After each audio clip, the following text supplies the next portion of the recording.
I also want to learn more about you. So let me know where are you connecting from and what kind of computer vision projects you are working with. I will introduce myself for sure, but that will be maybe 2 slides more. So I think that we have been working in the computer vision field, no? We have been facing bugs in production.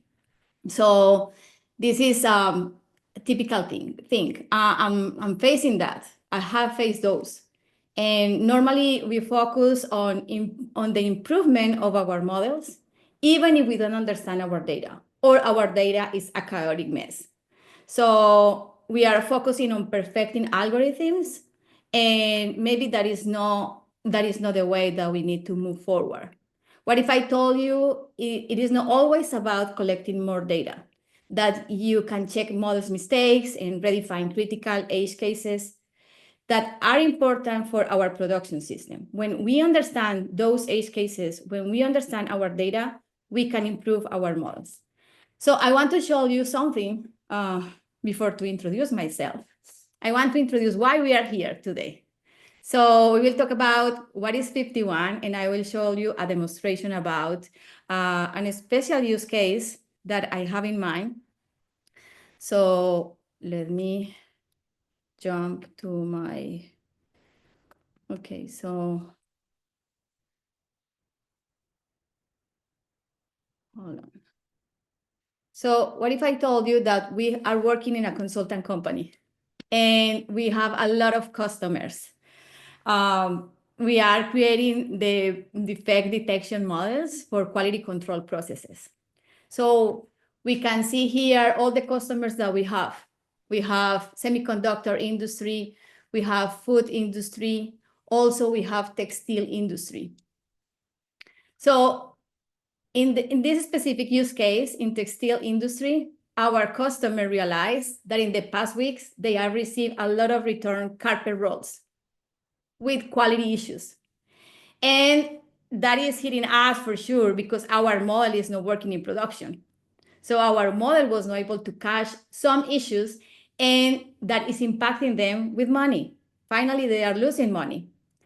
And we were there. So we visit the factory, we visit the company, and we realized that a machine was damaged, creating some oil leak and metal contamination in the carpet rolls.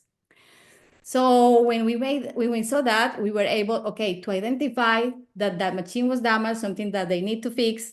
But for sure, this is also hitting our model. So, and I will show you how.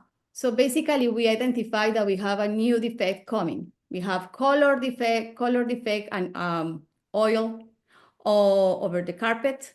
And also we have a metal contamination defect. So when we saw that, we needed to identify if the previous model was working well or not with those samples. And we were able to see the classification of these. Let me show you something here. The classification of the previous model. And also we were able to identify if it is defect detected as normal or abnormal. And so sorry. So I think that we need to see if this is detected as normal. And as you can see, yes, we have a lot of abnormal detected, but also we have these issues. And this is the issue that is creating this returning process with their customers. So when we try to see what is going on with an actual model that we were retraining in production, we were able to see a 50% of improvement. So right now we can see abnormal samples as the previous model was detecting as normal. So also we were able to evaluate and compare those models. So, and we can see that here, we can see that the latest model is better in accuracy, precision, recall, and F1 score. We need to retrain this model better. We need to make this a better job. But we can see a lot of improvement. So why I'm breaking this session with this example. So I wanted to show you all the capabilities and the definitions that we have for FiftyOne. So FiftyOne is an application where we can curate, visualize, and filter our data. We can create embeddings to visualize better edge cases or critical cases, understand our data, the distribution of our data. And it's not just the distribution in a plot, in a Gaussian plot. It's the distribution using the embeddings as well. So we can bring our own models, and also we can see how the model performance is working in our use case. And this is focused on anomaly detection or defect detection. Is this exactly the same? But we can interpolate this kind of use case to another kind of industries. So let's continue with the presentation. So let me see, people is connecting from, okay. Okay, I don't know, I cannot see the chat. No, can you see the chat? It's okay, we got you covered. Yeah, we're here for you, Paula. We got you. Perfect. Okay, so I'm Paula Ramos. I have a computer vision PhD in working on, so,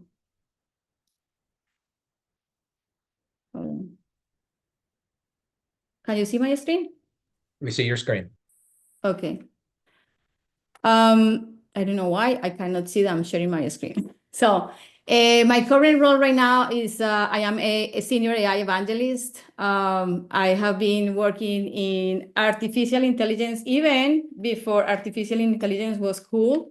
And, you know, working in agriculture and also working with manufacturing in different kind of industries related with artificial intelligence. So 20 years ago, we didn't have tensor cores, we didn't have edge computing or powerful models, just clever math, slow CPUs, and much caffeine.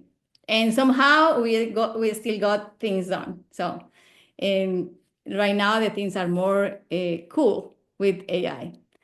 So now I want to understand, we have good mass in the attendees. I want to understand if you are familiar or not with FiftyOne. It seems that we have 51 attendees right now. So let me know in the chat. You can drop a 51 if you are familiar, or 50 if you are not familiar with FiftyOne. So, okay.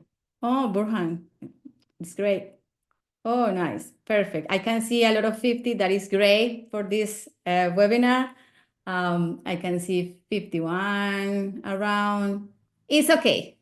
So this webinar, this workshop is for people that maybe is not familiar with FiftyOne, but the good thing about this workshop, we will cover, you know, a hands-on experience on the basics of FiftyOne, but also we will focus on an important business use case, that is defect detection in manufacturing. So the idea here is that with all these topics that we could cover today, we can also interpolate this experience to any other industries and verticals. If you would like to see a specific vertical in the Getting Started workshops, please add that in your comments. So I think that we can work on that and make that as a reality.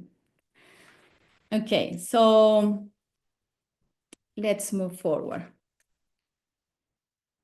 And here we go. So we need to define the goals for today. So the goals that we have is that we need to understand how FiftyOne makes your computer vision project better. Also, we want to have a hands-on experience with FiftyOne, the open source project.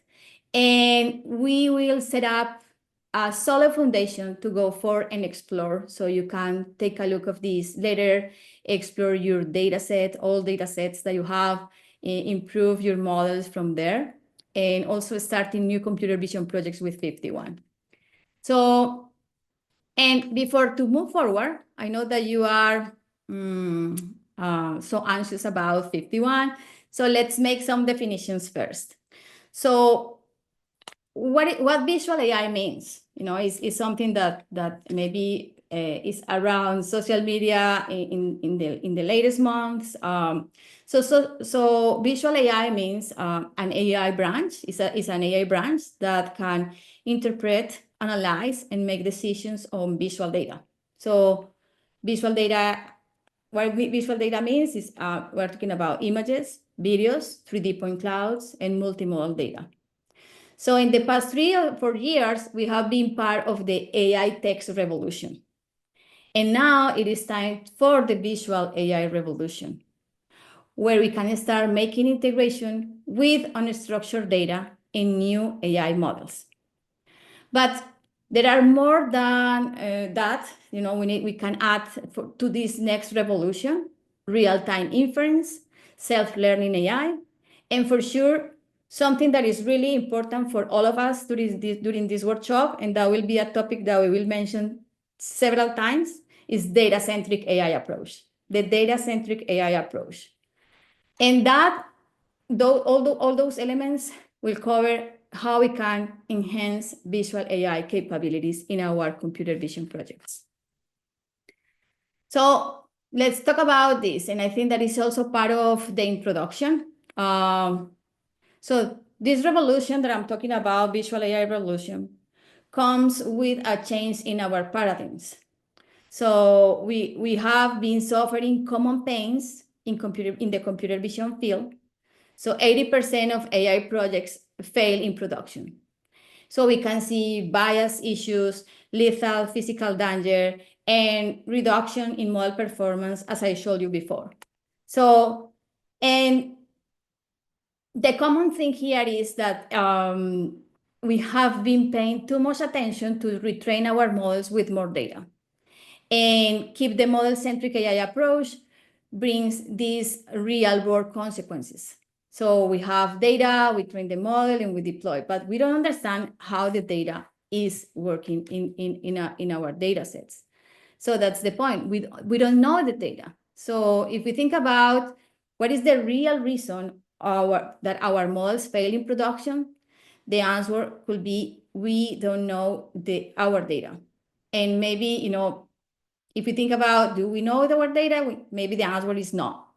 We don't know the data. We don't know the critical edge cases that we need to include. Maybe we don't understand the needs of our models as well. So, and when we have this in mind, we need to include in our thinking that we are spending too much money globally in data. So machine learning teams are wasting time, 40% of their time globally with data. What if they can be focused on other things than just globally with data? And another thing also is that 30% of the models are failed because we have bad data. So the quality of the data is really important. So final answer to this and final reflection is we need to build better data sets. That is the solution. So now how? The question is how we can do that. And we have to make a choice. And we have to make a choice in between model-centric AI approach and data-centric AI approach. So we have these two options. And for me, this is clear. I would like to reduce bias and errors, be focused on data quality, and have a cost-efficient optimization. So I will move forward for the data-centric approach instead of to see persistent bias issues, complex models that can increase the computational costs on my solutions. So for me, it's clear. But if this image is not clear to you, I think that maybe a lot of us are feeling in this path. Just what is the best choice that I can do? We can go to Disneyland with data-centric AI, or we can go to a nightmare with the model-centric AI focus. So finally, the final message here is AI success is not just about better models. It is about better data sets. And that is where FiftyOne helps. So now we understand why visual AI is the future. Now we have a lot of definitions. It's time to take a real definition of FiftyOne. So after this introduction and reflection, so FiftyOne is the only open source data-centric AI solution. So what we can do is we can curate data, visualize and analyze data sets, streamline annotation workflows, find and fix labeling mistakes, and identify and correct model failures. With all of these things, FiftyOne makes visual AI a reality. And the good thing is, for all of us, that FiftyOne support all computer vision tasks, all popular computer vision tasks.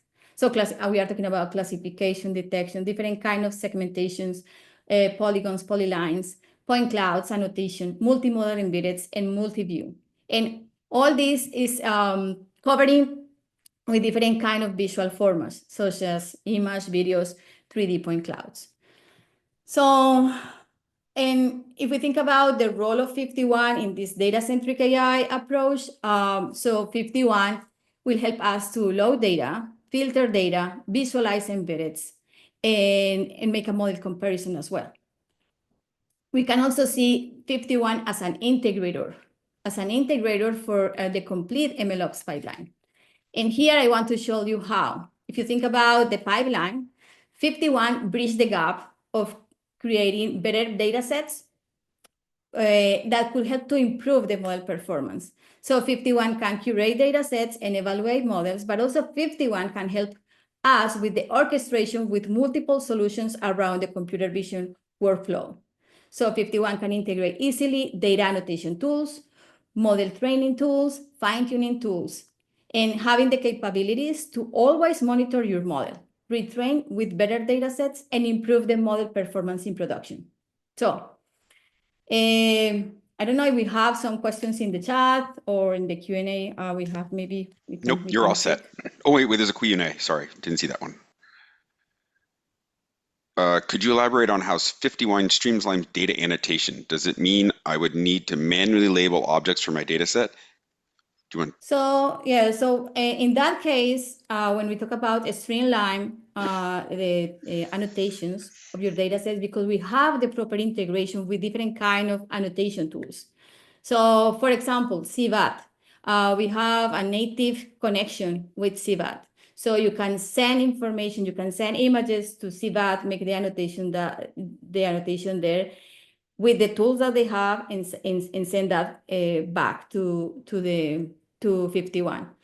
But also you can tag images. So in FiftyOne, we have the capability to tag some samples that maybe you can mark.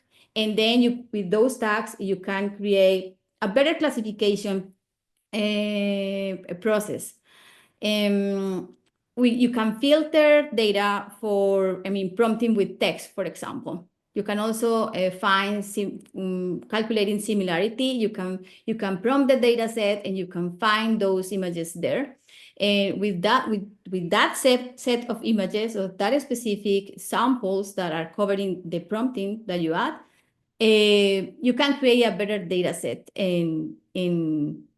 So we will talk about labeling later, but I'm just talking about the streamline with annotations. Okay, so let's continue. So we will start with the hands-on experience. So we have, I have created also FiftyOne repository. So let me jump to that. So I appreciate if Antonio, could you please share the link with the audience here? So we have this repository where I create this awesome FiftyOne, where basically I'm putting a lot of code that I'm working with.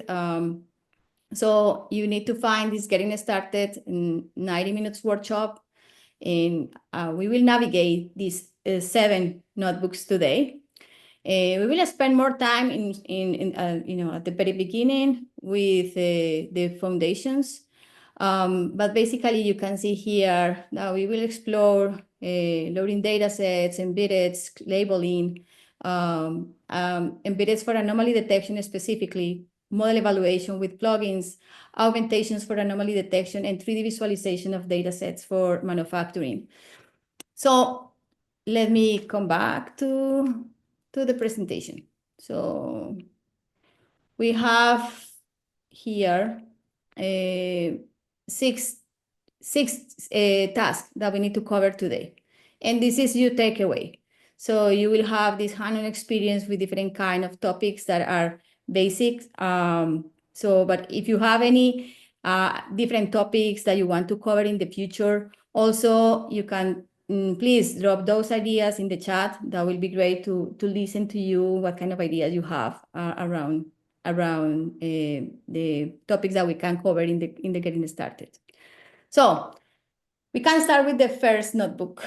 So first notebook is about datasets. And basically we have here basic foundation, how we need to manage and create also some definitions about datasets. So let me jump to the notebook. Okay, so we have, let me jump to the notebook number 1. So I want to make one announcement here. So thank you, Antonio, for your help testing this notebook in Google Colab. So I think people can also execute the notebook in Google Colab. I will execute this on my local machine, but feel free to open the notebook and run this in Google Colab. And thank you, Antonio, for your test. Okay, so let's move forward. So we have here the first notebook. So let's talk about load data set in FiftyOne. So when we have a data set, we need to use maybe a hub or a zoo or your disk. And what about if I told you with FiftyOne, you can use all the options that I mentioned. So we can use the Hugging Face hub with data sets. FiftyOne has its own dataset zoo, and you can also load datasets from your local machines. You also have the capability to connect FiftyOne with cloud solutions or cloud storage if you are using enterprise product. For the open source product, you can cover the rest, but not the cloud storage. So, and as simple as pip install FiftyOne. So if you are not familiar with that, so I will move a little bit back here. You can read this notebook and you can take a look of the README file with all the instructions. Let me see, with all the instructions that you can use for installing FiftyOne in your machines. So just follow the notebook and all the instructions. FiftyOne is working in Windows, Linux, Mac with no restrictions. You don't need to have a specific infrastructure for running FiftyOne. You can run this just in the CPU. For sure, if you want to run inference and you want to add the predictions of your models in the dataset, it is better if you have a GPU. But for using FiftyOne, it is not necessary to have a GPU. Okay, so let me explain you here. So we will use a data set in all this workshop. It's called MBTech dataset. So MBTech is a company that is creating a lot of data sets for anomaly detection in the industry. So also you can take a look of the data set that we will use here.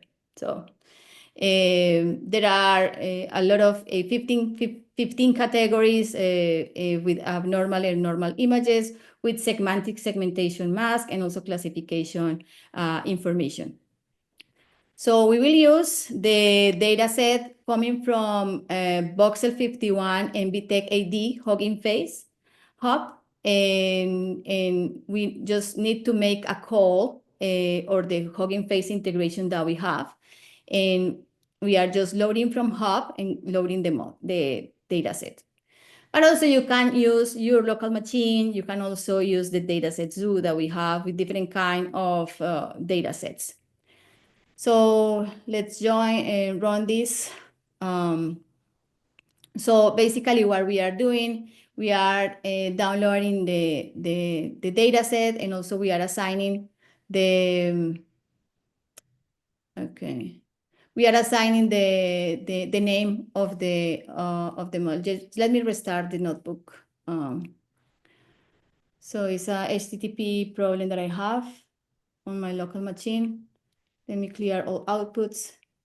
Okay, So I already have my environment. In my environment, just for your information, I have not just FiftyOne installed. I also have one library that is called Anomaly for anomaly detection. It's because I also want to show you the model evaluation part. So let's move forward. What you can do is that you can comment the line, uncomment the line that you have there. You see that you have it yourself. Use the CLI if you already have the dataset. That way you bypass the HTTP error. You see that you have this line, dataset, low dataset, box of 51 and BTech I. Use the CLI if you already have the dataset. You already have it, so you should be able to run it by No, but it's not as simple as that because I cannot load the data set at all. So I'm trying. Okay, I can see the data set is here. So let me use. I will do something that is not ideal, but let me do something. It's AD1, I think. Let me just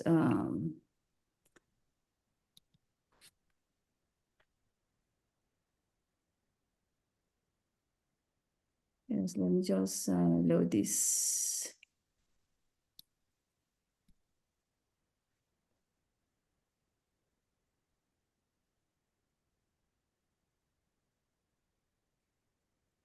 Guys, if you want to run this on Colab, I also shared the notebook before. So you should also be able to run the full example without having to download the code in your machine. Google Colab will do the installation. You will also download the data there, and you should be able to follow along. Thank you. Thank you, Antonio. So, okay.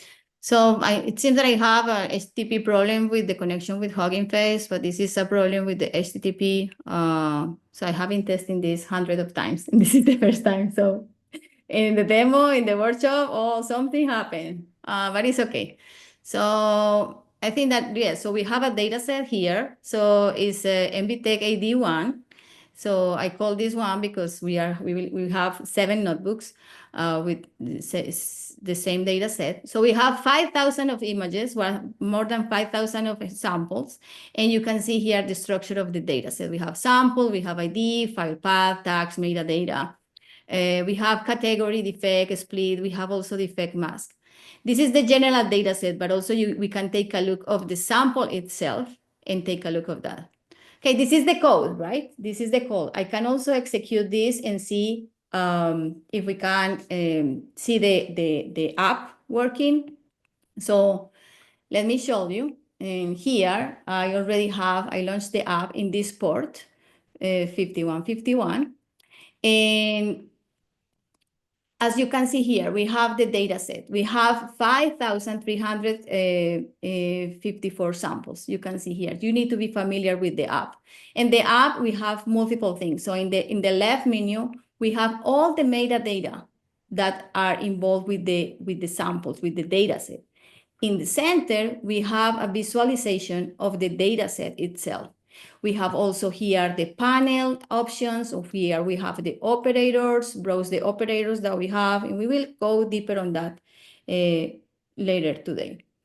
So I can filter, I can take a look of my data set using, for example, categories. So I want to see also just a toothbrush. And I want to see defects on the toothbrush. I want to see just defective toothbrush. And I also able to turn on and off the segmentation mask of my segmentation process on my data set to identify where this is coming from.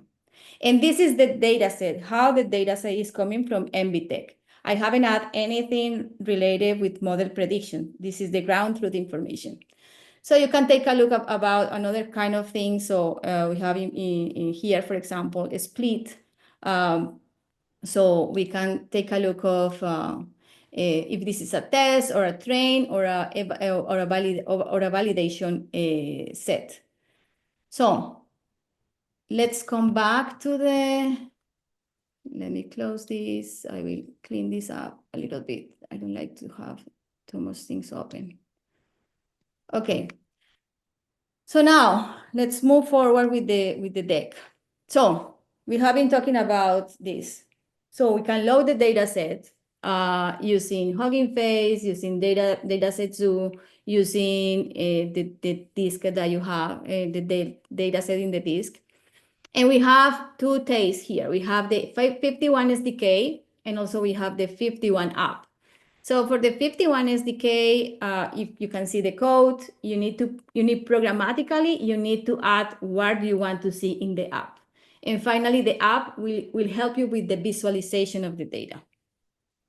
So I want to check if we have some questions before to move forward.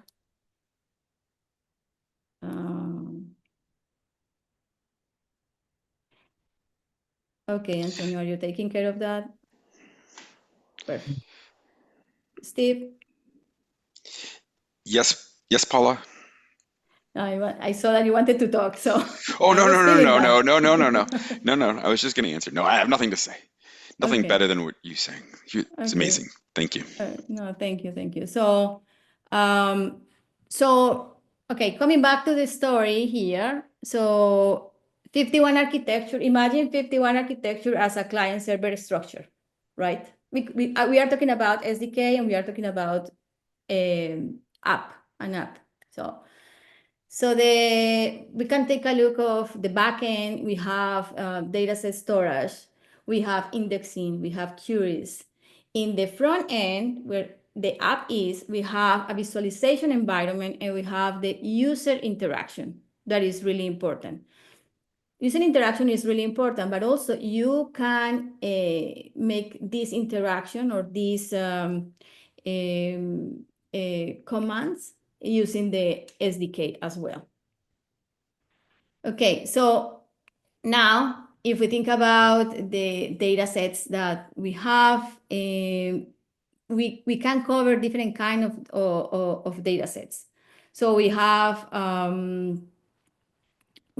the image, we can see images, videos, different kind of formats of the data set, but also we can see samples in the data set. In samples, we have a lot of information. So in sample, we could see fields of sample, we can see metadata tags that basically are information that we are adding to the samples. We can see timestamps, embeddeds, and we support different kind of visual AI data, but also multiple kind of metadata. And this is really important. For example, if you have a geolocation that you want to add to your data set, you can add that in the metadata. You can filter, you can play with that. You can cure your data set also with the geolocation is one example. If you have a timestamp, same. Include the metadata that you can imagine. So we don't have limitations on that.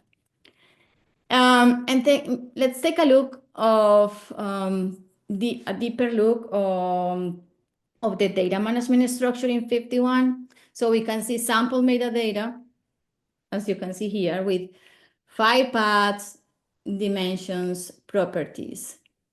We can see also annotations and labels with bounding boxes, segmentation masks, classification labels. We can see embeddeds and features. We could have embedded vectors. We could have also as well similarity search and feature vectors. And for model prediction, we could see like outputs of our models and evaluation matrix. So for that reason, we can compare, we can evaluate models through the model evaluation board, because we can add the predictions, we can add those new segmentation masks in our data set. So now imagine that the data set is a table, right? And the table, we have rows and columns.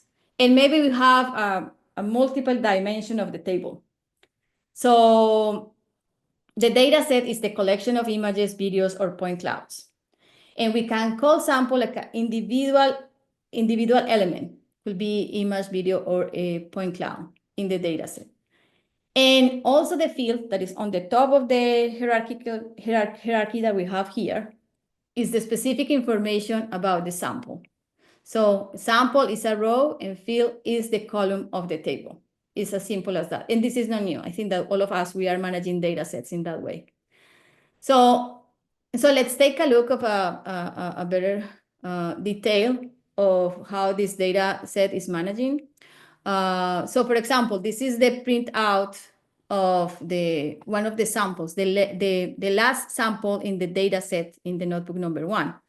So we can see here, for example, category label, category that label is the general category of the object. Defect that label is the specific defect type of the object, and also segmentation mask.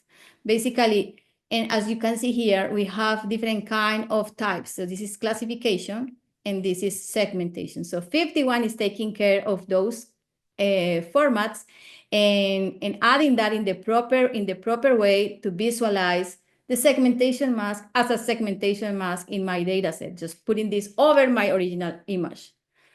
So, any questions in the chat? There is a question about what is visualization search in embedded feature in FiftyOne and how do you use it? Okay, so you have similarity search. I think that he is talking about, or she is talking about similarity search. So basically similarity search is you can, when you calculate the embeddeds of your images, you change the representation of that. So we will jump on that later, but let me explain you that. So when you have the embeddeds, so basically you have a feature vector of your data set, and you change the representation of that just to visualize that better, as I showed you at the beginning in the demonstration, right? So when you have a similarity search, you need to calculate how the distance in between one sample and another in that representation of those embeddeds that you have. So similarity search look around one sample, around other, depending on the distance that you want to calculate in that specific representation of the images. So what is a segmentation mask for defects? Why do we need it for detecting data? Okay, this is a good question. So normally defect detection is based on classification, but sometimes we need to identify where the abnormality is, because we need to manage that in the first, maybe we need to manage that. We need to extract that with a robot, for example. So we need to locate where the defect is. So, and the best way to do that is through the segmentation mask. So the important thing here is that, so in general aspects of anomaly detection or defect detection, you could have a classification, object detection, or semantic segmentation. And basically, semantic segmentation will show you where the problem is specifically. With that information, you can solve the problem for the next products coming in the production line. Okay, let's move forward. So I will jump to the notebook again. Okay, no, so hold on, the notebook. Okay, yes. So let me show you here something. So something that we can do with FiftyOne, we can cure and filter the data set. So, and there are two differences. I will talk about also the differences in between curing and filter the data set.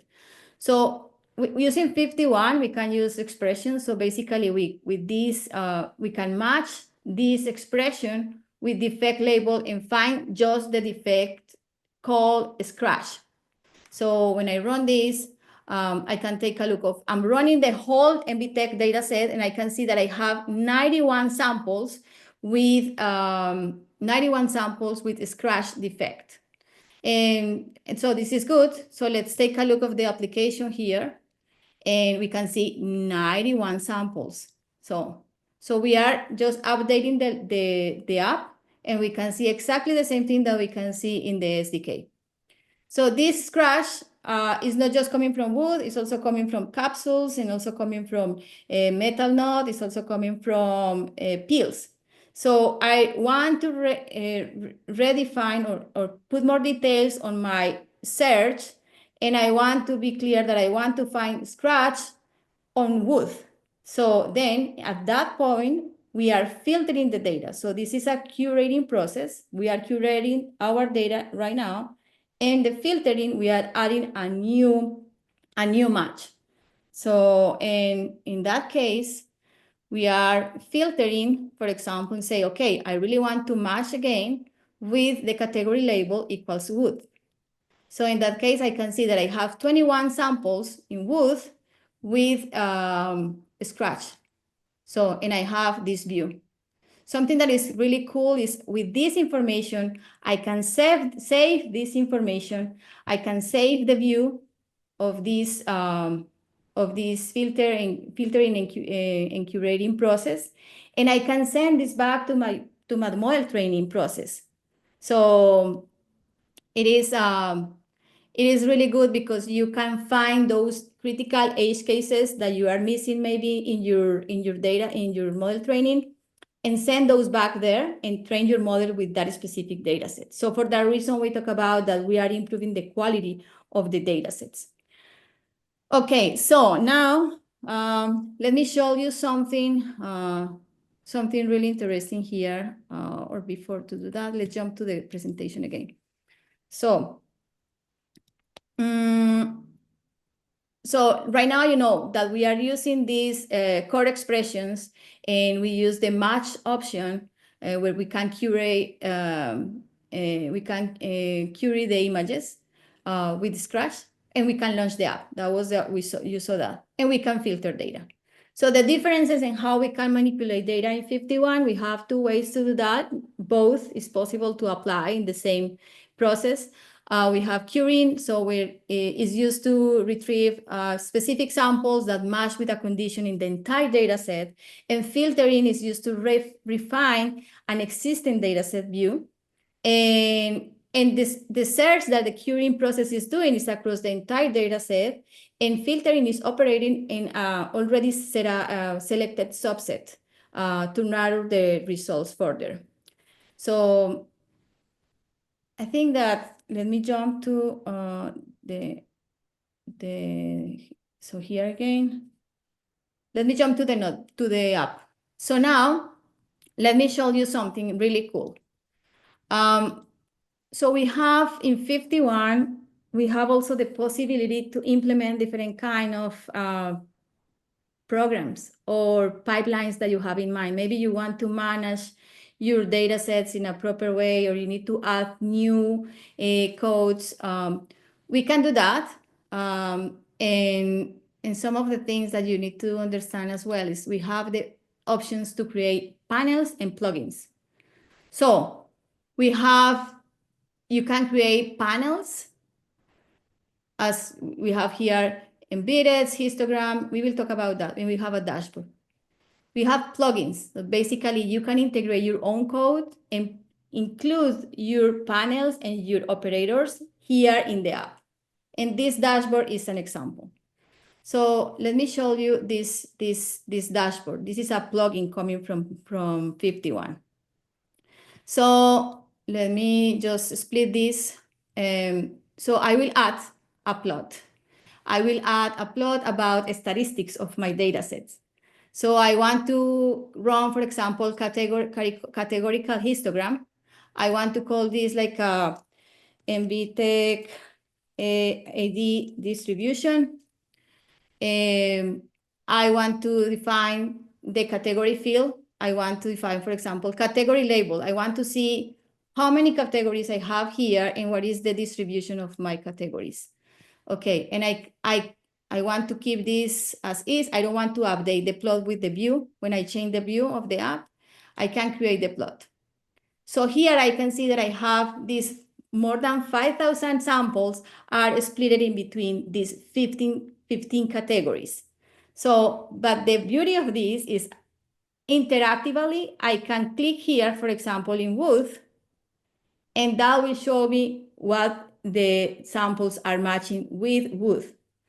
So just let me add another element, for example, about this wood process. So let me add an item here. Again, categorical histogram. I will add, for example, wood distribution. And I will include category field. I want to understand the defect labels that I have in that specific category and frequency, and I don't want to update this with the view when the view change. So now I can see that we have good, scratch, combine, liquid, whole, and color. And for color, we have 8 counts. And for wood, we have 266. And this is really clear that in anomaly detection datasets, we have unbalanced datasets. That is a reality. And for anomaly detection, we don't train models with bad data. We train models just with good data. So for that reason, it's really important to see these kind of things. So, okay. Any questions so far? Okay. So they say, how did the AI know firsthand what is defined as wood? What is trained beforehand, use a different data set? Okay, this is a really good question and depends on the nature of the data set. So I'm using a data set, or we are using in this workshop, a data set that is already annotated. So we have MBTech is creating a lot of data sets for the manufacturing industry for anomaly detection. They already create segmentation mask, classification, and the structure of the data. But when you have data that you don't know what kind of labels you need to assign, just hold your horses, because I will explain you what you need to do with that. So you need to assign labels for sure. And right now, there are a boon with the BLMs for doing that. Okay, so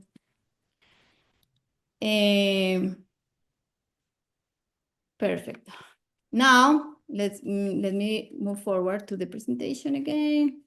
There is a good question, Paula. How can we export certain data view for model training? That's actually in the notebook itself. If you go to the notebook that we share with you, at the end, you will see that you can clone a view so that you can export it into a new data set, and then you can use it for training. I will cover that in a minute. So basically, and this is, the next slide. So that person, we're reading our minds. So basically what we have, we have the data set, right? We are creating a view that is a temporary subset. It's temporary because we are not making this persistent, so we just delete when we turn off the notebook, for example, or the code. And with that view, you can clone that subset, and that basically is an independent and modifiable data set. So that is the data set that Antonio is mentioning that you can send back for the model training. So if I want to find these 21 images of scratch wood, and I want to cover that and send that back to my model training, I need to save that make a copy as a clone. So, and how that is running, let me show you that. So basically, you need to create a new view. I mean, the view that we already have. For example, you have already the view with the 21 scratch wood samples. You create this new view, and you clone the view, and then you can export this to your disk. You can export this in different formats. So you can export this with all the formats that FiftyOne supports. That basically we have Coco, YOLO, we have FiftyOne, also FiftyOne format. So in this case, I'm exporting this with FiftyOne. But if you are interested to check another kind of data set type, so I invite you to visit the documentation and see if your interest is matching with the format support that FiftyOne has. Okay, now I think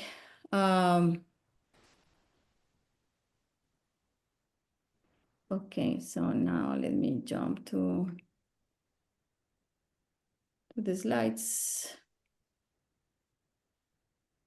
Okay. Question from Pablo. So can I clone a view of patches and get a new dataset of those patches? The answer is yes, you can do that.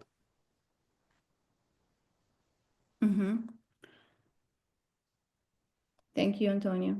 So easy quiz, easy quiz, easy quiz for all of us. So what is the defect with less counts in the wood category? So if you answer that right now in the chat, you will have a swag. The first person that is answering this question will have a swag. 51? Okay, so the question is, what is the defect with less counts in the wood category? Okay, so I will wait for that, not too much. Okay, but you can take a look. Okay, we will see. Who drops the right answer there will win a swag. Okay, so now,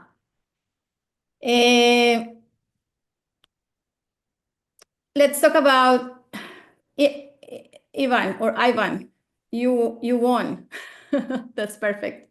So I think that you can connect with us in Discord, connect with me in Discord, and I will bring you a swag. Okay, perfect.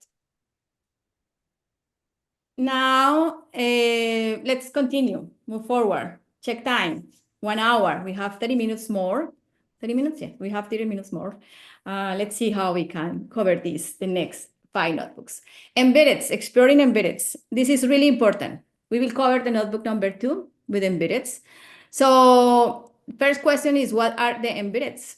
So when we are talking about transformation of the images or the samples, we are talking about embeddeds. Embeddeds is not a new term. So in the past, we were talking about feature vector, where basically we were making calculations on the CNN to identify where the CNN were activated, and we were able to identify one of the latest layers in the CNN were the feature vector.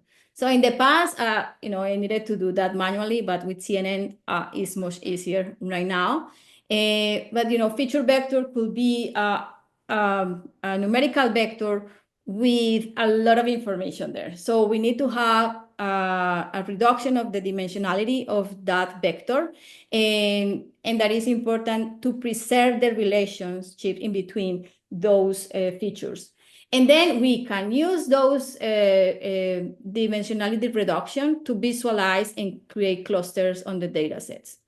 So, and this is really good for anomaly detection. I think that this is really important, and it's important to find similarity overlap in anomaly detection, isolate anomalies, or uncluster or cluster normal samples.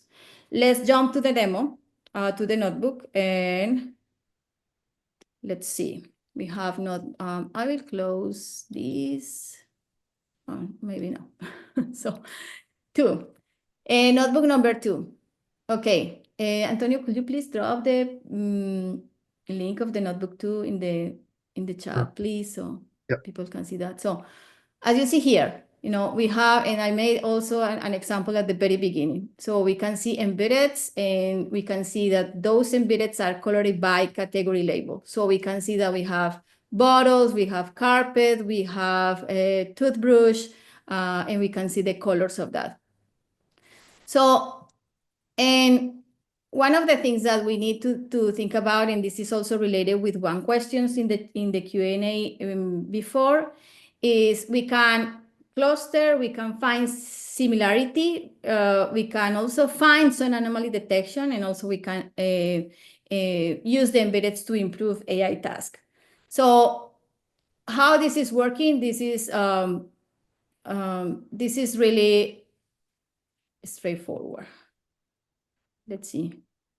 I don't see if I have the same problem that before with, maybe yes, with Hugging Face. I don't need to download that again, uncheck that again. Let me just interrupt this. Okay. I will do something here.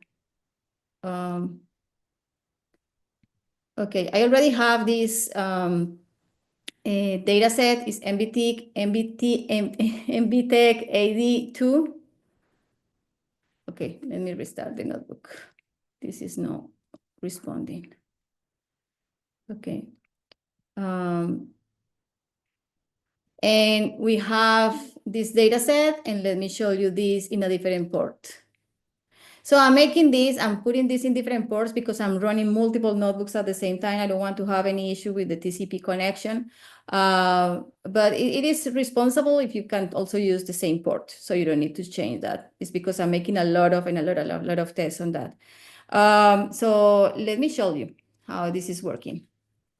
So basically in the app, so I already include the embeddings in the data set. So what I made, I will show you that after this demo, is I calculate the embeddings using the OpenAI clip model. You know, it's a benchmark model that is also part of the model zoo that FiftyOne has. So when we have the data set, we are able to go to the panel and show the embeddings. So with the embeddings, we need to create a brain key, and I call this brain key for this data set MBTech embeddings. And you can see all the points that were calculated with the feature vector coming from a OpenAI clip model running on this data set. So if I want to color this with the category labels, for example, I can see this. But the beauty is that is also you can interactively, you can also check where this information is coming from. Okay, for example, I have here this metal knot, but I can see in the metal knot, I have some outliners.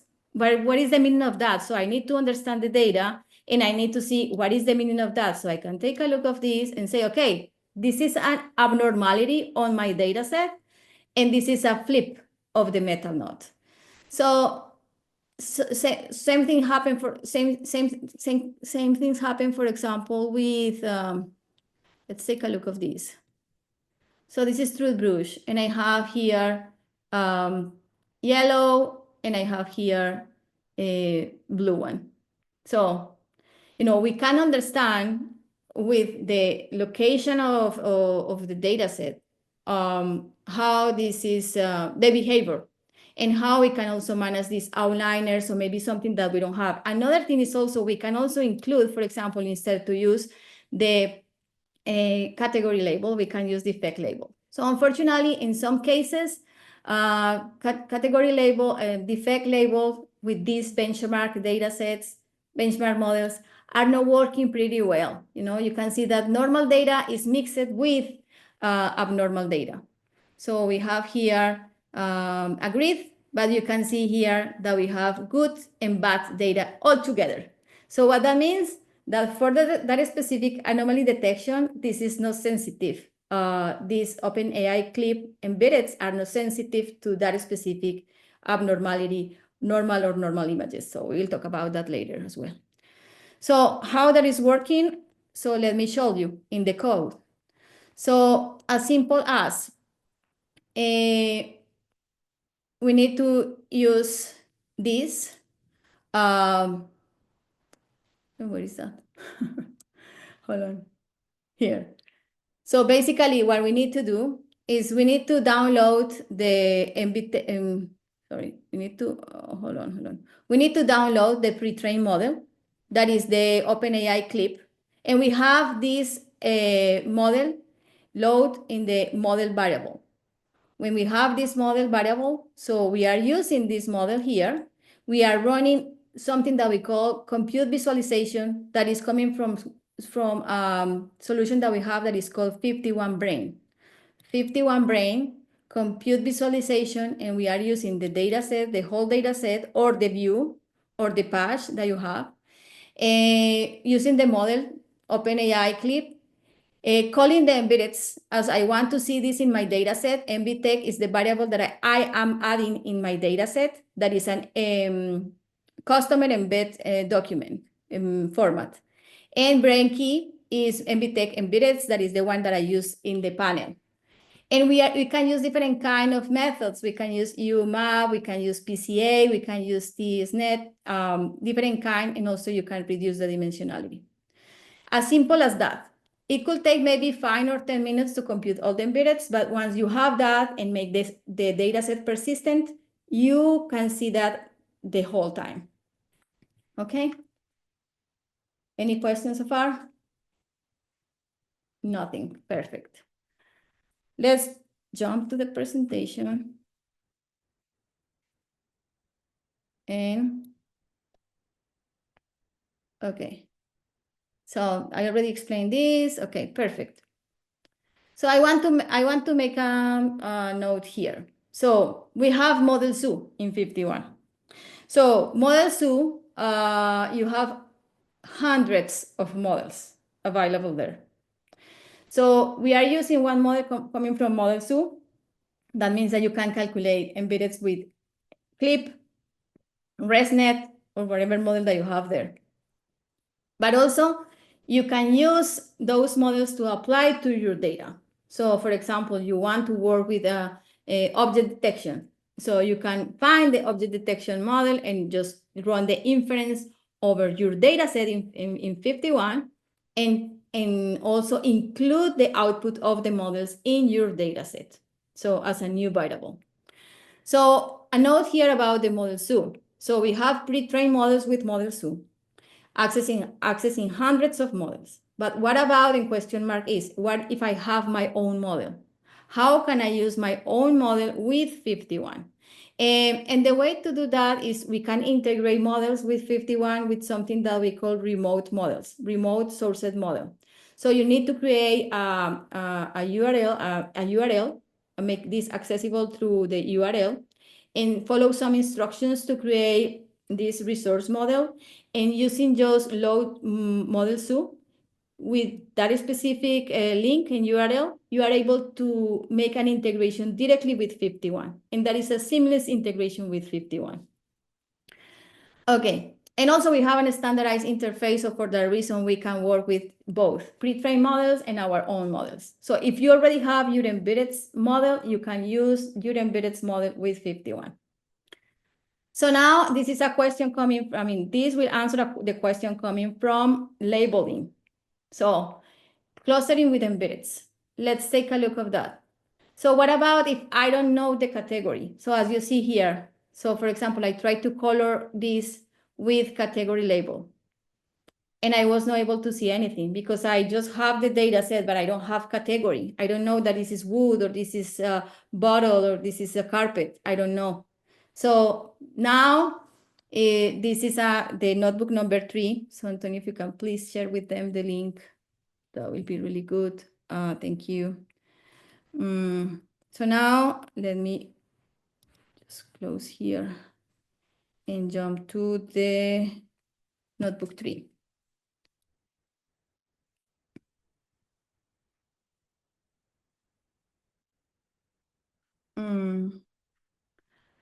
Okay, so now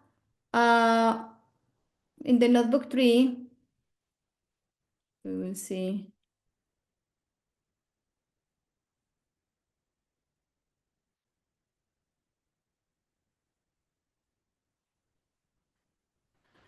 I need to do something here, sorry.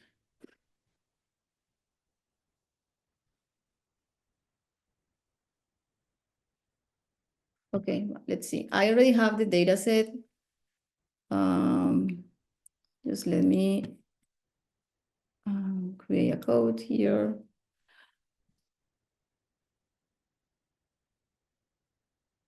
Is this working? Do we have any questions, Antonio, in the chat in between? Maybe in the chat, we have some actions there. Okay, you. Okay, I see the QA is empty. Okay, No. let me just restart this. So I think that is much better. Okay. All good with the environment and all. Okay, now I can just run this. So let me, again, let me do the same. So I will mark this, I will comment this, and let's see if this is running. If not, we are fried. Okay, so we are here. We have the data set here, okay? I think that we are okay right now. So we are calling again the Open AI clip, and we are also making exactly the same. What is going on here? What was the difference? So something that I wanted to show you here is I eliminate the category label. I just make category none. So we don't have category, and we will see how we can work with this with no categories. So now if I print, okay, so now we have a different name of the embeddeds here, and also a different name here. So let me just run this. Let me run this. So we have here MBTech embeddeds with no category. And we have also, okay, it's okay. So let me just launch the app. Okay, app is ready, notebook 3, perfect. So now if I go to embeddeds as I made before, I go to my brain key and no categories in the category label. No, I don't have elements here.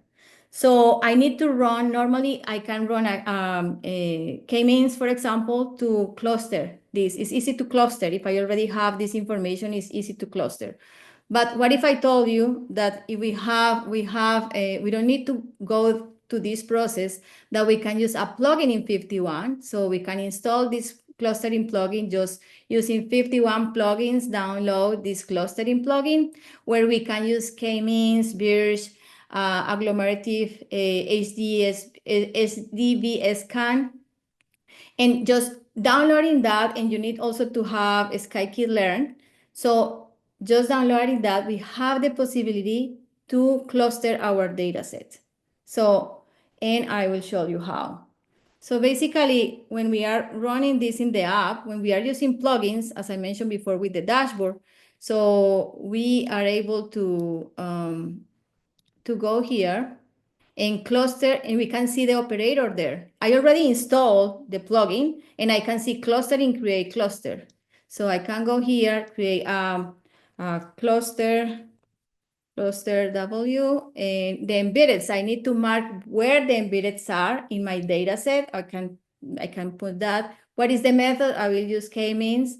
What is the cluster field? So basically, this is the cluster that we want to see in the data set. So we can see label 2, for example. K-means config. So number of clusters. I know that MBTech has 15 categories. So I will put 15 categories. So it's okay. And I will keep the rest as is, and I will execute this. So it will take some time. So, but basically, let me come back. Okay, it's done. So I will come back to embeddeds. I need to go to my embeddeds that I already calculate, and I can see cluster label 2. So now I can see clusters.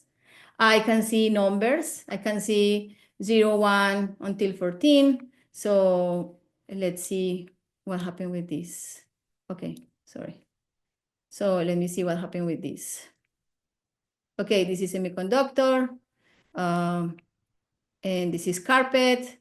And let's see what we have here. Okay, we have toothbrush as well. So it's working well. What is the problem? That we don't have name for the categories. We have just numbers. So in that case, I invite you, it's something that we are not covering today, but we have the possibility to connect FiftyOne with your OpenAI token and authentication, and you can run GPT-4V. That is a multimodal large language model, and you can assign labels from there. So making that connection, and we have the way to make that integration as well. So I hope that this is answering the question of labeling. So how we know that is wood is because, we can assign a cluster and then we need to assign a label with a proper name. Okay, now let's move forward. We are almost done. I will let you know. So now another thing is important. I don't want to make this okay. So as I mentioned before, sometimes detecting abnormal samples from normal with embeddeds is so difficult. So maybe in this case, we need to use our own embeddeds model for integrate that and see how that is working. And this is what I made. So anomaly detection or defect detection is a huge field in computer vision. So, and there is one specific type of models that is called memory algorithms. Those memory algorithms are able to compute embeddeds. So I'm using a memory model that is called padding. And you can see that we have, for example, in bottles, we have normal data and we have abnormal data. We are splitting that using the same state-of-the-art of anomaly detection models to see that separation in between abnormal and normal data, something that in some cases is so difficult to see and visualize with benchmark models. So let me jump to the notebook number 4. Something if you can please share with them the notebook number 4. Appreciate that. So let's move to the notebook number 4. So you can see the result. You already know how can I make this in the app. Let me show you how I could make this in the code. So I'm using Anomaly, that is a library that is as simple as pip install Anomaly, and then you need to install the full library. You need to be careful with Torch versions if you are using Mac, but it's pretty well done in for Mac, Windows, Linux, and Mac as well. So basically, I'm calling the model here, and I'm defining the backbone of my model that I'm using a ResNet 18. So you have two options. So you can also use ResNet 50. I'm selecting the layers that I want to use for the embeddeds, and I'm just set up the model in eval mode. So, and then you can take a look here of the outputs of the model. And what I'm doing is I'm loading the image and passing the image through the model and extracting the embeddeds. Anomaly already showed me the option to extract the embeddeds in the library. I'm extracting the embeddeds and I'm adding the embeddeds in my dataset in FiftyOne. So, and we have the way to do that. So basically, in this case, I'm just selecting bottle from my data set, and I'm passing the MBTech bottle category through the model. And I'm adding the embeddeds here in my data set. So I already add embeddeds in my data set.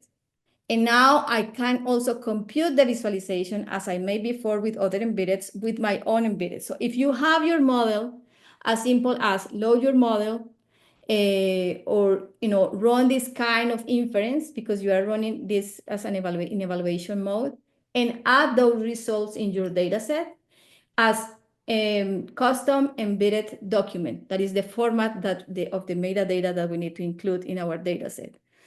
So let me see if I can run this in a simple way with no complications.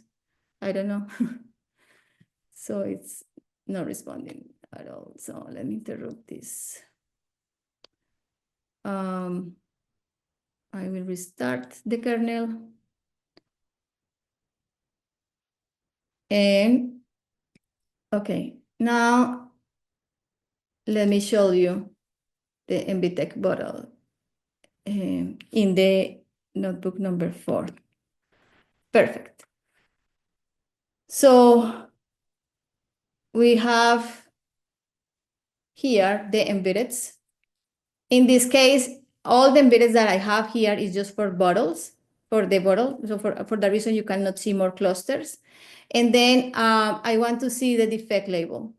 So, and as you can see, I can see that there is a separation in between normal data and abnormal data. Oh, you can say, oh, maybe we have some abnormal data in the good data as well. Let's take a look of this. What is going on there? So basically, in that case, we have a contamination defect that is so difficult to detect because, as you can see, it's not touching the bottle. It's just a color change in the bottom of the bottle. Okay. Anyway, perfect. Now, let's move forward. So with FiftyOne, we have the possibility to calculate similarity search, or uniqueness of the images. So we can make a lot of stuff with those embeddeds that we are calculating. We don't have time to navigate all of those today, but we can enhance the machine learning with FiftyOne Brain because we can not just visualize the embeddeds, also find similarity, find duplicity, extract the duplicity, measure the uniqueness of the images. That could be something that could be good for my data set or could be bad for my data set. I don't want the uniqueness edge cases, or I need to add the uniqueness use cases in my data set. I invite you to visit FiftyOne Brain documentation, and we have a really good explanation of this. So model evaluation and integrations. Let me move forward on this. So we have advanced curation and integrations. And what that means, remember that at the very beginning of the talk, we were mentioning that FiftyOne can bridge the gap, or is bridging the gap in between data management and production. So because we can manage data, but also we can create model comparison. There are another kind of task that FiftyOne is able to integrate with other tools. So we have two versions of the product. We have the enterprise version and we have the open source version. So choose the right FiftyOne for your needs. So open source is for a single user focus. It's for a single user focus. You can use local data, and this is individual experimentation. But if you are looking for a tool when you need a multiple user collaboration, you have billions of samples, and you need to have a smoothly MLOps orchestration, you need to use Enterprise, FiftyOne Enterprise. Take a look of this slide. You can try FiftyOne Enterprise in the browser. You can also book a demo. And for the open source, we have documentation and the GitHub repository. And please, if you are working on the computer vision and you find some interesting contributions to make to us, please join and add the PR to our repository. So how to integrate FiftyOne with MLOps pipeline? So we have a model evaluation and data curation. This is clear, right? So we can also integrate with data annotation and model deployment, and also we can integrate with data storage and model training. So in the open source, we have a lot of integrations with different kinds of tools, Hugging Face, OpenAI. We have also Anomaly for training. For annotation, we have, for example, CBATs, and for evaluation, we have weight and biases, for example. So there are multiple kinds of integrations that also you can take a look in the documentation. So now I'm just checking time. We have maybe 2 minutes left to the 90 minutes that we have at the very beginning. It could maybe be 10 minutes more from now. I'm sorry for the mistake at the very beginning of the talk. It could be maybe 10 minutes more. I really appreciate if you can stay here until the end of the presentation. Let me jump to the notebook 5. So notebook 5, I hope that I don't need to restart my kernel again. But if I need, I don't have problems. So let me see if this is working. So basically, this is model evaluation, and you will take a look deeper on this in the next getting started, but I will show you some functionality that are important. Something that I want to show you first before to talk about, let's see, I need to restart the kernel. I saw that. Okay, so let me restart the kernel and run this simple way to do that. So now I want to show you something that is really important before to talk about model evaluation. Okay, the first thing is let's talk about group datasets. So with group datasets, we can add to one single image, not just metadata. We can also add slides of data, of new information. So in this case, for example, I was running the prediction over those images. And I have, let me show you. I have a prediction mask here, label, you see abnormal. Okay, you can see that we have a lot of information over the images. So we have the prediction heat map is there. We have the prediction mask as well. But what if I told you, if I double click this and I can see all this information in one sample? And this is called group data set. And this is really nice. So you can navigate the notebook and take a look of, okay, how can I make this with my own data? And we don't have limitations. So you could have one sample, for example, could be an image, but you can relay a video with that sample or that 3D point cloud with that sample. And you can include this information here. And you have a compilation of all of your data. So, and this is fantastic, right? So, let me jump to the model evaluation one. Okay, so we have for model evaluation, in this case, specific case, we are installing a plugin that is called Voxel 51 evaluation. So we install the plugin as we install the dashboard, as we install the clustering plugin. So, and this is part of the integration, right? So let me show you. I'm not making any comparison, but the panel is here. I already installed this 51 plugins download, Voxel 51 evaluation. And I installed this and it's here. I open this. I will check this eval variable, padding eval variable. And I can see a lot of information from my model or with my data set. And it's possible to do that because I have the ground truth information. If I don't have the ground truth information, this is not possible to do that. How can I compare or extract this information? So I can see accuracy, I can see precision, recall.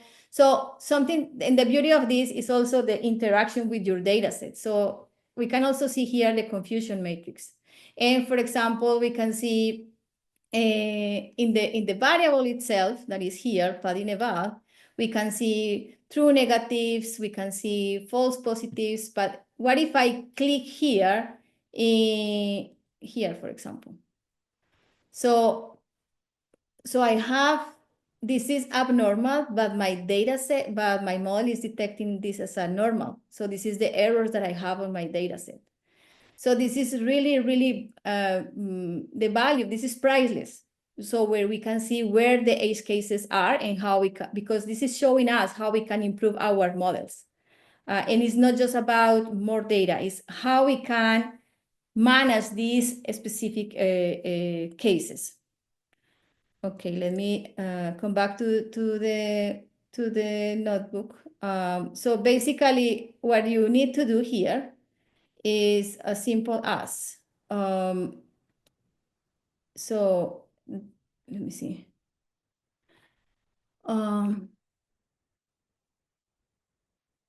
Okay.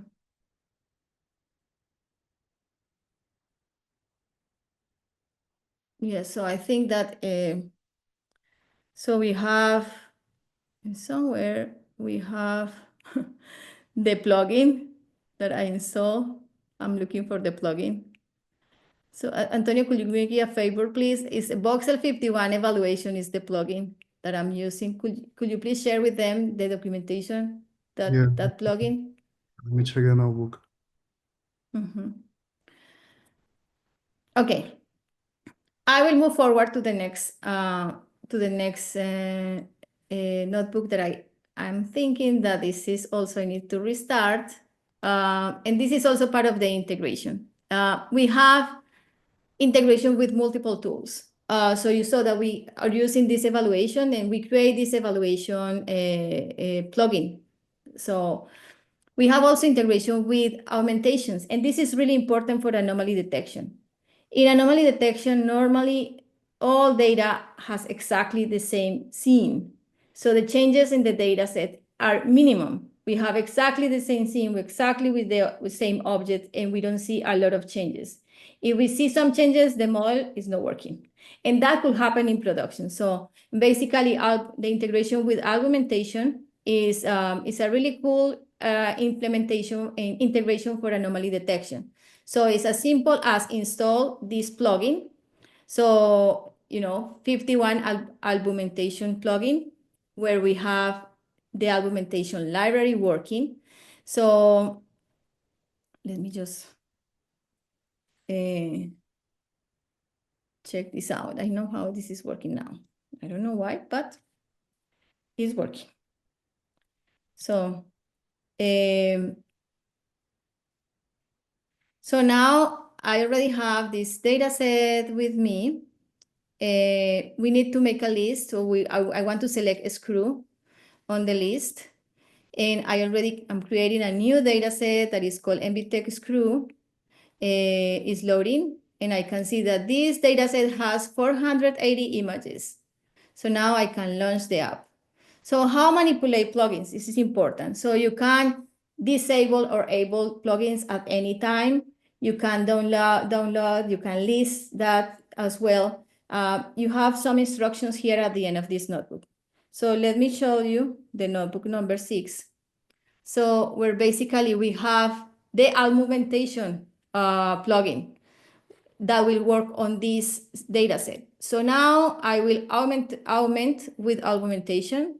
So something that I want to do is I want to simulate something that maybe is coming from, your production. In production, we can see this kind of thing. So I'm just selecting 4 transformations. So, and I want to select, for example, something related with brightness. So random brightness and contrast. So I will keep this as is. So the second transformation that I want to apply is random gamma, changing a little bit the tone of the image. So I will also include a hue transformation, saturation value. And the latest one will be achieved for RGB chief. So we have as much as augmentation library has, so we have those as well. We are supporting all of those. We can execute. This is not taking too much time. This is so fast. And then what I can see is in the operator, I can open again the operator and show me the augmentation result. So let's see how that is working. So just checking time. Sorry for the delay. I know it's late. Thank you for staying here. And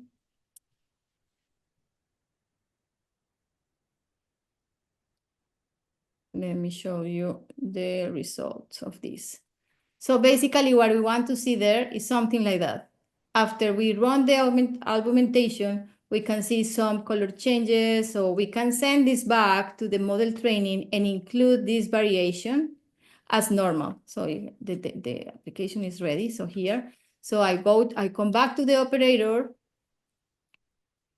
I can see,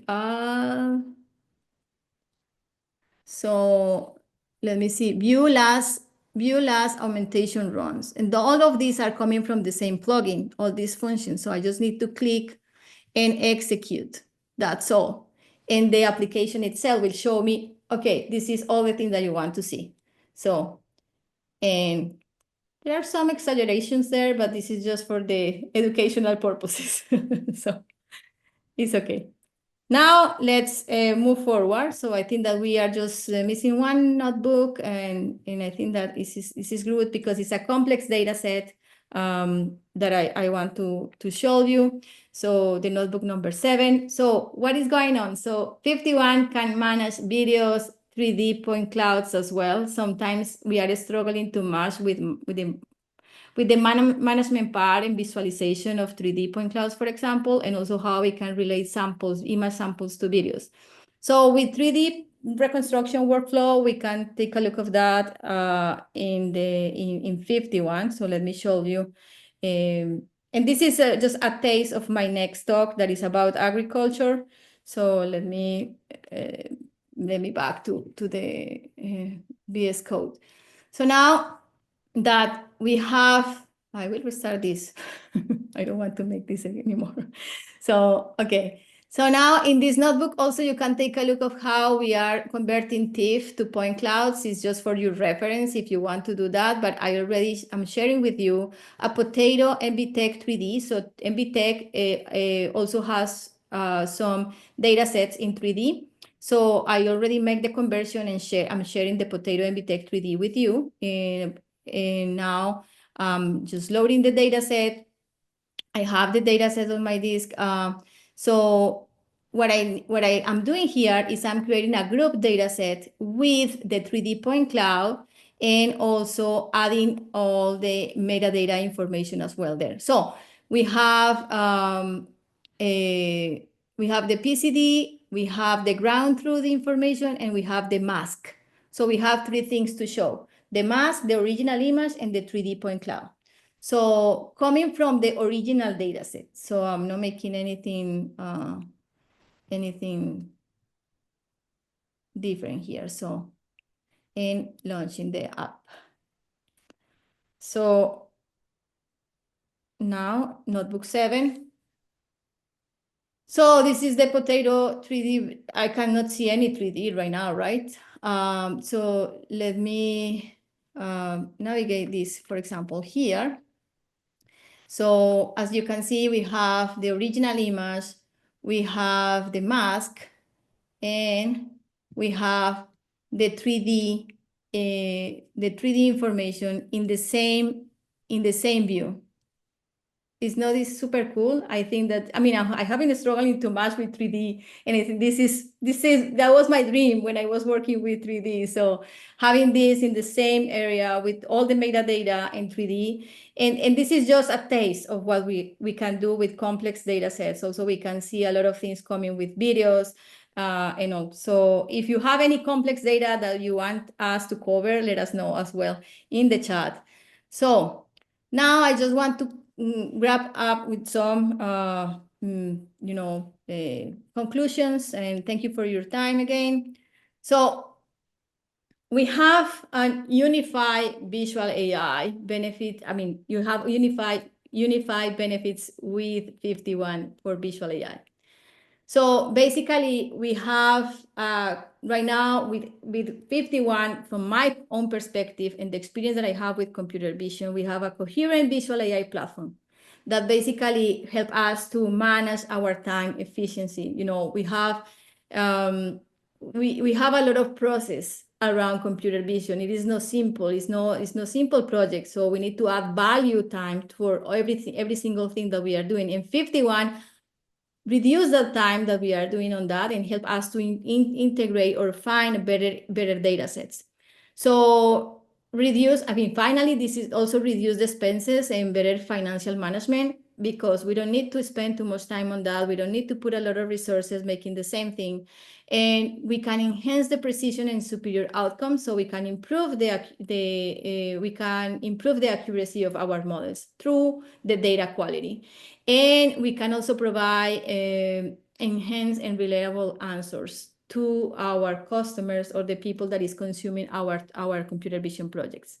And this is done by Voxel 51, and I want to let you know that 51 is the product and Voxel 51 is the company.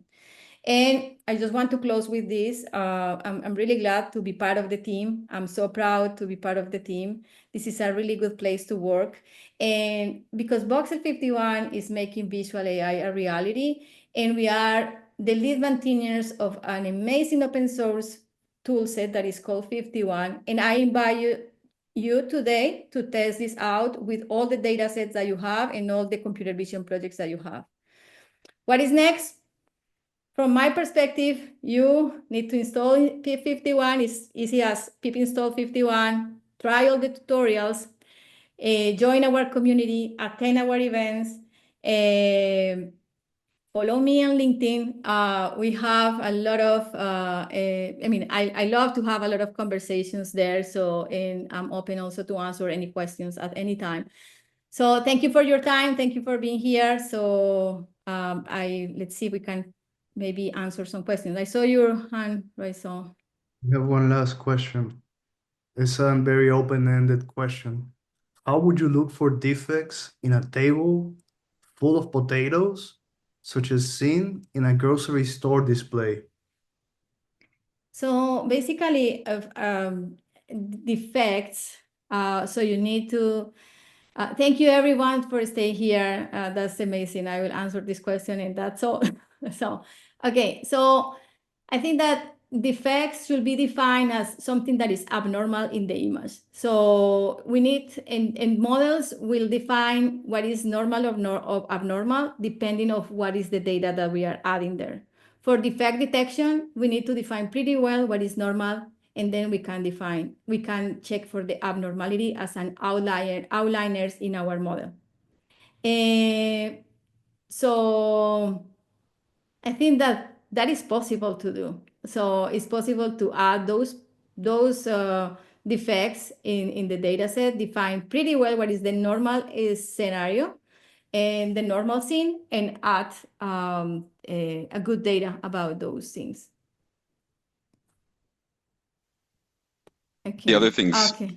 one of the other things with that, and you were touching on this, Paula, is also take lots of pictures in lots of different kinds of grocery stores, right? Again, data, right? Like if you only take pictures in your favorite grocery store of tables with bad potatoes and good potatoes, as soon as you go try to deploy this somewhere else, it'll look great. Your model will fit well, everything will be awesome.